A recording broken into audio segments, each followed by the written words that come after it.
রাজ্য জুড়ে স্বামী বিবেকানন্দের 159তম জন্মদিন। গঙ্গারামপুর, কোচবিহার, হুগলি, পশ্চিম বর্ধমান, আসানসোল সহ বসিরহাট সব জায়গায় ধুমধামের সঙ্গে পালিত হলো জন্মদিবস। সকালবেলা থেকেই বিভিন্ন শোভাযাত্রা দেখা যায় শহরগুলিতে।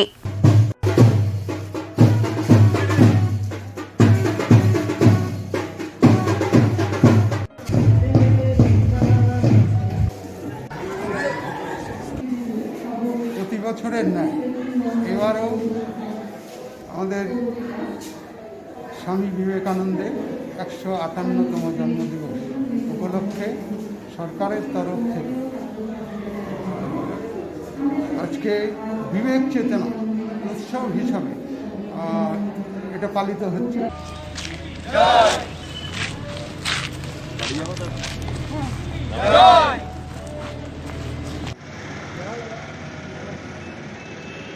কী আর বলার, আমরা আমাদের এই ছোট্ট অনুষ্ঠানটা করলাম সরকারি নিয়ম মেনে এবং সরকারি অনুমতি নিয়ে। আমাদের এই অনুষ্ঠানে, এই প্রসেশনে প্রায় 60 থেকে 70 জনের মতো ছিল। তারা সকলে স্বামীজির অনুরাগী, সেই জন্যে এত ভয়াবহ কোভিডের মাঝখানেও তারা এসে এই শোভাযাত্রাতে অংশগ্রহণ করেছে।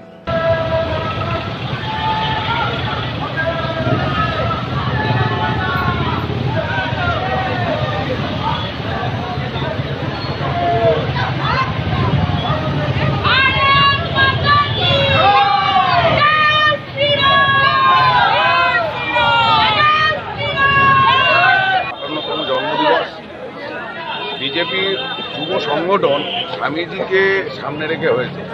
তো প্রত্যেক বছর আমরা এই স্বামীজির যে জন্মবার্ষিকী আমরা খুব ধুমধাম করেই পালন করি।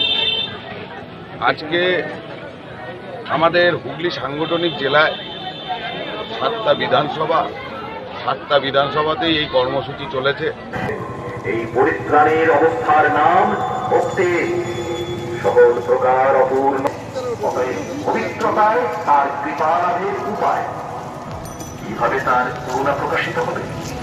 শুদ্ধ ও পবিত্র হৃদয়ে তিনি নিজেকে প্রকাশিত করেন।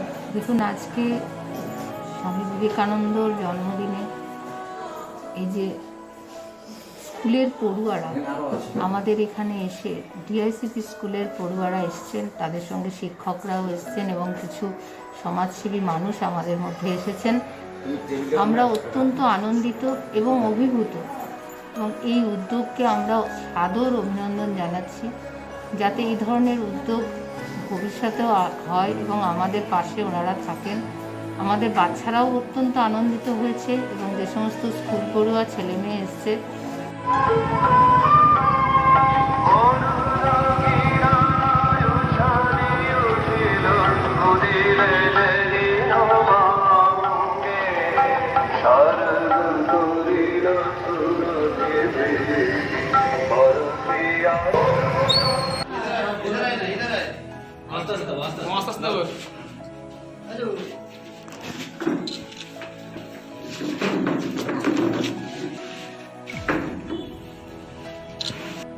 পবিত্র হোক, হানাহানি যে চলছে ওই বাংলা জুড়ে, পশ্চিমবঙ্গ জুড়ে, সেটা বন্ধ হোক। সবাই ধর্মের তলায়, এক ছাদের তলায় আসুক।